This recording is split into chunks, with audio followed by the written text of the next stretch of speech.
और पैदा होते ही मारे गए। मेरे बंधुओं, गुरुदेव सुखदेव जी कहने लगे, यही राजन परीक्षित, कर्म की गति को कोई टाल नहीं सकता, कर्म की गति बड़ी बलवती होती है। ये 6 के 6 बालक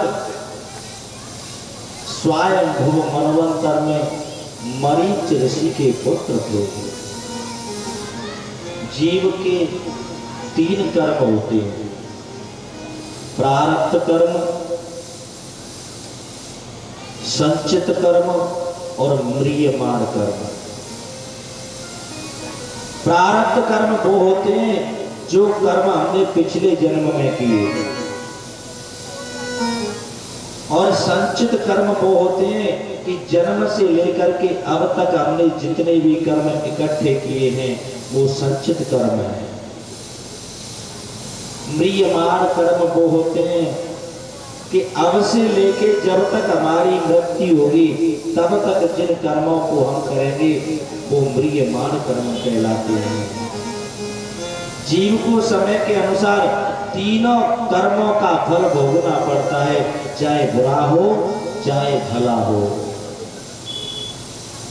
ये 6 के 6 बालक षडगर्भ नाम के देवता थे। स्वयं भुव मनवंतर में मनु मरीच के पुत्र थे और इनकी माता का नाम था ऊर्ड़ा। ऊर्ड़ा इनकी माता का नाम था। मरीच के पुत्र थे और थे तो बड़े बहुत प्रकांड विद्वान। प्रकांड विद्वान थे। और विद्वान किसे कहते पता है? वेदांगी ब्रह्मचारी गुणमन सुविलक्षण नीतिज्ञो बोध्यमान श्रेष्ठ एवमाचार्य उच्यते।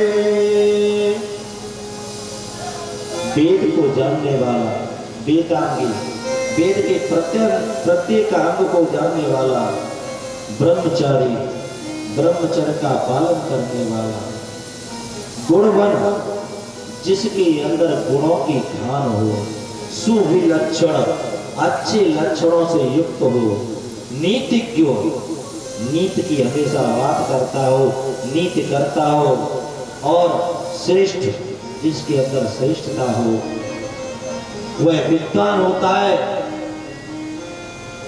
विद्वान के लिए कहा भी गया है मेरे बंधुओं, स्त्री की कोई जाति नहीं होती, वैसे ही किसी राजा की कोई जाति नहीं होती, उसी प्रकार से विद्वान की कोई जाति नहीं होती है। विद्वत्वं चंद्रपतम नैव तुल्य कदाचन स्वदेशे पूज्यते राजा विद्वान सर्वत्र पूज्यते। विद्वान और राजा होने में कोई समानता नहीं है।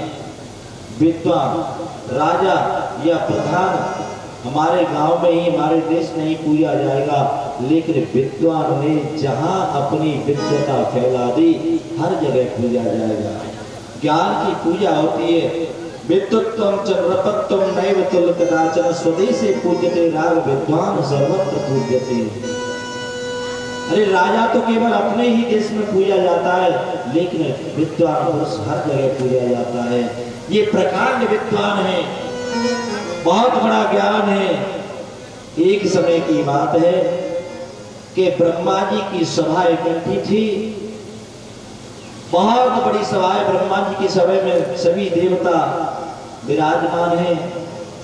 तब ब्रह्मा जी ने कुछ ऐसी बात कही कि ब्रह्मा जी की बात पर इन 6 के 6 बालकों को हंसी आ गई।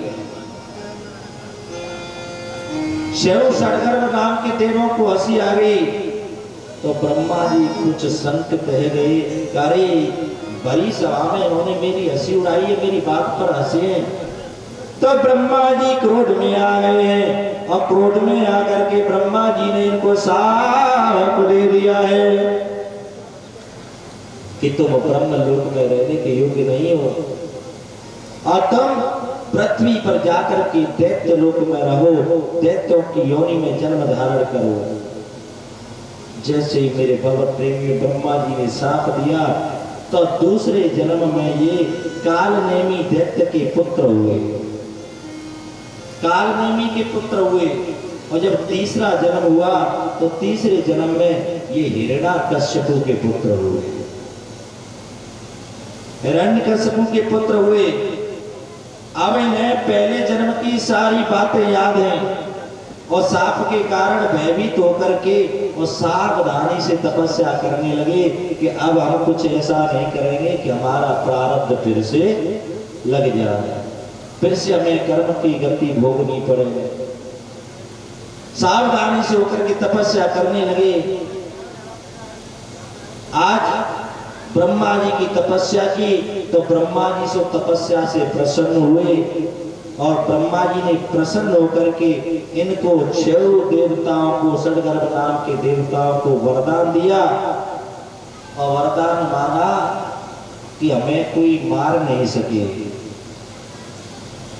वरदान दे दिया, लेकिन बंधु ब्रह्मा ये तो खुश हुए, बच्चे तो खुश हुए कि हमें वरदान मिल गया, लेकिन हिरण्यकश्यपु इनके वरदान से जलने लगा। हिरण्यकश्यपु अपने पुत्रों को वरदान मिलने पर जलने लगा और मन में सोचने लगा कि मुझे ऐश्वर्यमयी और हिरण्यकश्यपु त्रिलोक विजेता को छोड़ करके और इन्होंने ब्रह्मा जी की तपस्या की है, अपने पिता को छोड़ करके तुमने ब्रह्मा की तपस्या की है, इसलिए मैं तुम्हारा त्याग करता हूं। आज से तुम मेरे पुत्र नहीं हो, तुमने मुझे कुछ नहीं जाना।